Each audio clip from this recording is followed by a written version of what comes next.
ए काय रे तुमचा? चल ए चल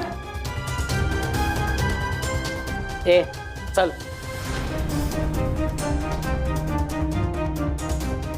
ए चल आली नुसती बघायला. हं.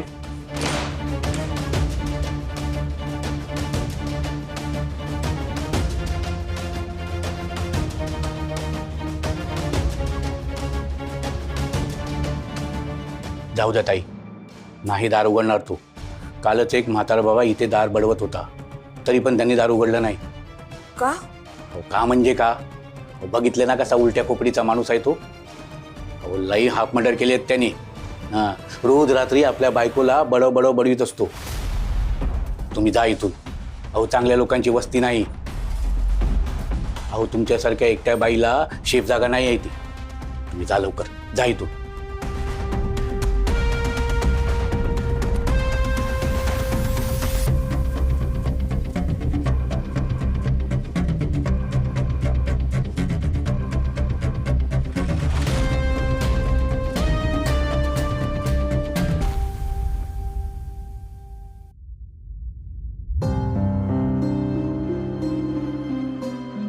पण मला एक कळत नाहीये, तू तिथे एकटे का गेलीस? एकटे नव्हते गेले मी बाबा, म्हणाले ना तोरणे काका आले होते सोबत. अगं पण काय उपयोग झाला पुरुषासारखा पुरुष असून वेळ आल्यावर तोही पळून गेला. आई, त्या माणसाने आमच्यावर सुरा उगारला होता. अशा वेळी कोणीही स्वतःचा जीवच वाचवेल. अगं पण तुझ्या जीवाचं काय? तुला काही झालं असतं तर? हो, चुकलं माझं. खरं तर माझा अंदाज चुकला. परशू आणि फुलराणी त्या वस्तीत राहतात हे माहीत होतं. आणि बाबा काय किंवा अनिश काय एकदा दोनदा गेले होते. मला वाटलं नव्हतं असं काही असेल. परशूने सांगितलं होतं तिथे जाऊ नका. बरं तिथल्या लोकांनीही सांगितलं होतं की तो माणूस काहीही करू शकतो, आणि तरी तू गेलीस. हो, तरीही गेले. कारण कसं असतं नाही, काही वेळेस लोक माणसापेक्षा माणसाच्या इमेजला घाबरतात. एक जण दुसऱ्याला काहीतरी सांगतो, दुसरा तिसऱ्याला सांगतो, मग तिसरा ते वाढवून सांगतो. प्रत्यक्षात तसं काहीही नसतं. इथेही तसंच असेल असं मला वाटलं होतं. अगं पण इथे तसं नव्हतं, कळतंय का तुला? हो, नव्हतं. तो दीपक जाधव खरंच खूप डेंजरस माणूस आहे. त्याची तिथली दहशत काही उगाचच नाहीये.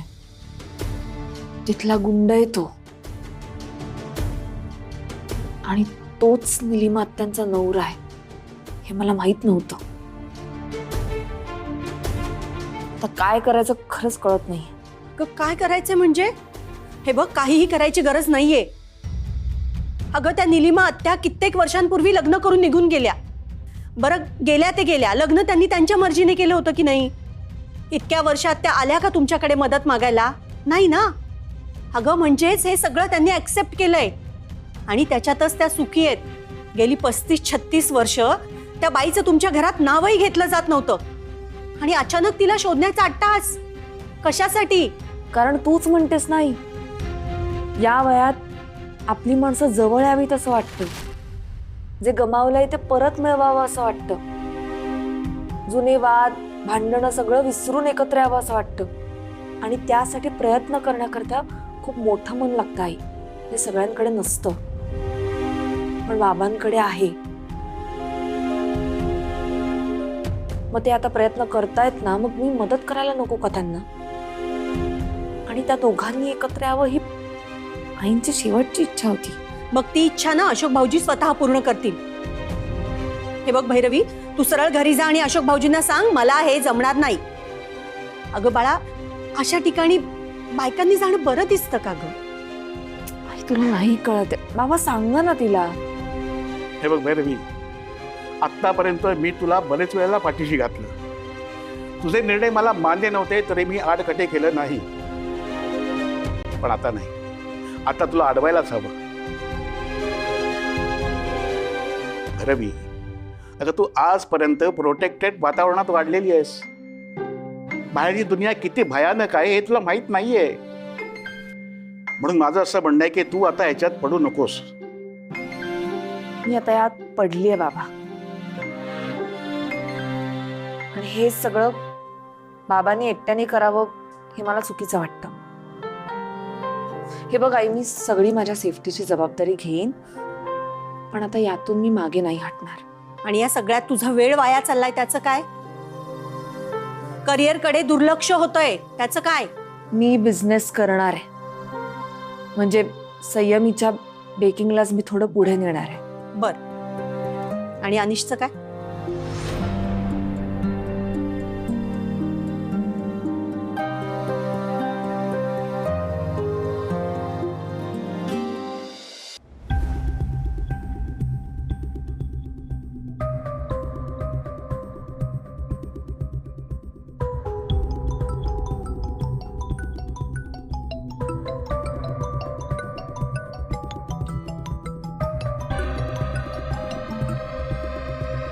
कल्याण मस्त. मारेन इथूनच कल्याण वस्तू बोललास तर. हा, एक खबर द्यायची होती. बोला. तुले सांगतो का या बैलाची ना चंगळ चालून राहिली ना बाप्पा. लायकीपेक्षा जास्त चारा मिळून राहिला त्याले. किशा, अरे काहीतरी डोक्यात जाईल असं बोल ना. नाही नाही, म्हणजे काय झालं माहितीये, अनिश बाबू आहे ना, त्याच्या हाताले अचानक पैसा लागून राहिला. आणि तुले सांगतो का बा आणखीन लागणार आहे. असं कोण बोललं? तुझा बाप बोलला. तुले काय करायचंय सांगतो तेवढं ऐक ना तू. नुसतं कोण म्हणाल. रात्री मी बघितलं त्याच्या हातात ना गड्डी होती अशी पैशाची, स्वतःच्या डोळ्याने बघितलाय. काय सांगतोस? नाही काय मप्पा, त्याचा खिस्सा गरम झाला ना. हा, आता तू थंड करायला लागतो ना. काय करू अशा लोकांच्या हाती पैसा आला ना की तो सांभाळायचा कसा याची त्यांना अक्कल नसते. नाही तर काय, मग ते माजतात. बाप्पा कोण बोलून राहिला? तू बोलतो काय? हो, मीच बोलतोय आणि तुझ्यासाठी पण बोलतोय. नीट लक्षात ठेव. तर नीट ऐक. अशा लोकांच्या हाती पैसा आला की त्याचा खर्च कसा करून कसा नको असं त्यांना होऊन जातं, आणि हीच वेळ असते. तो पैसा आपण त्यांच्याकडून उकळू शकतो. हो बा, मग कायले वाट बघतो? तू काम कर ना. आता बकरा नुसता असाच व्हायला लागलाय की नाही, कापून टाक ना बकऱ्याला. बरोबर आहे. आजच बोलावून घेतो आणि आता तू बघच काय करतो. हा, त्याचा पैसा आपला पैसा.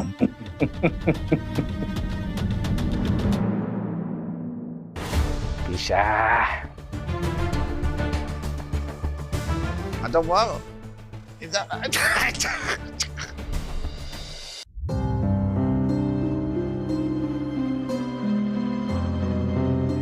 भैरवी, काय विचारते मी? या सगळ्यावर अनिशचं काय म्हणणं आहे? मला नाही माहित. म्हणजे एवढं सगळं होऊन तू त्याच्याशी बोलली नाहीस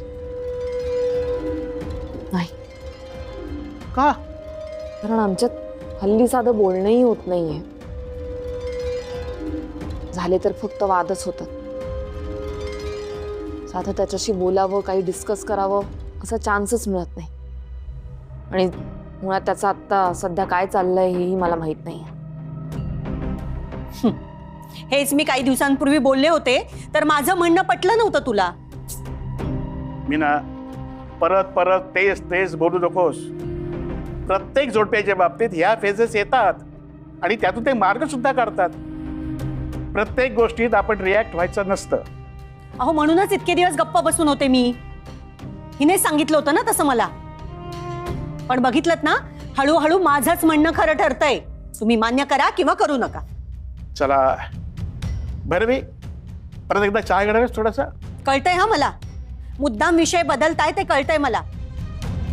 पण माझ्या मुलीला त्रास होणार असेल तर मी बोलणार आणि बोलतच राहणार. मला वाटलं होतं तो मुलगा चांगला आहे, पण तसं नाहीये. हे सगळ्यांनी आपण हळूहळू मान्य करायला हवं. खूप मोठी चूक करतोय आपण. आई, असं काही नाहीये. असंच आहे. तो मुलगा नोकरी सोडून घरी बसलाय. कुठे जातो, काय करतो, कोणाला काही पत्ता नाही. बरं, घरात पैसा आणतोय तो कुठून आणतोय माहित नाही. पूर्वी वरचे वर भेटायला यायचा तोही येत नाही. फोन केला तर फोन उचलत नाही. काय चाललेलं असतं त्याचं त्यालाच माहिती. अगं, अशोक भाऊजी, अमितराव, वेणुताई यांचं सारखंच असेल असं वाटलं होतं. थोडा तापट आहे पण काही हरकत नाही, पण आता शाना त्याचं वागणं विचित्रपणाकडे जास्तीत जास्त साथ चाललंय. घरात एखादा मुलगा असा असतोच ज्यामुळे ना घरच्यांना त्रासच होतो, आणि हा अनिश आहे ना त्याच्यापैकीच एक आहे. म्हणून सांगते बाळा, वेळी सावध हो, बाहेर पड त्या घरातून. म्हणजे त्याला स्पष्टपणे सांग की आता तरी नीट वाग म्हणावं, जबाबदारीनं वागायला लाग. नाहीतर त्याला सांग मी मुलांना घेऊन घरातून बाहेर पडेन. आई काहीतरीच काय बोलतेस तू? काहीतरीच नाही भैरवी, नवऱ्याने फक्त त्रास द्यायचा आणि बायकोने ते सहन करायचं, तो काळ गेलाय आता. ज्या नात्यामुळे फक्त त्रास होतो ना, ते नातं संपवणं शहाणपणाचं असतं. मीना,